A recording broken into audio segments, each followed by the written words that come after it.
Komodo dragon جو Komodo monitor کے نام سے بھی جانا جاتا ہے ایک بہت بڑی چھپکلی ہے جو انڈونیشیا کے جزائر کوموڈو رنگ کا فلورس گیلی دیسامی اور گیلی موٹانگ میں پائی جاتی ہے۔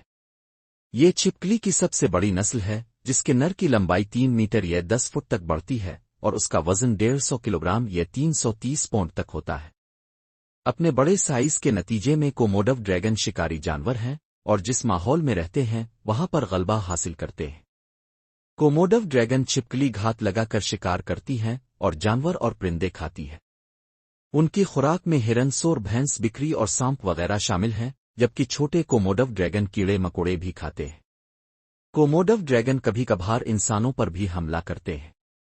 کوموڈو ڈریگن ایک وقت میں زیادہ سے زیادہ 20 انڈے زمین میں کھودے ہوئے سوراخ میں دیتی ہے، جن سے 7-8 ماہ بعد بچے نکلتے ہیں۔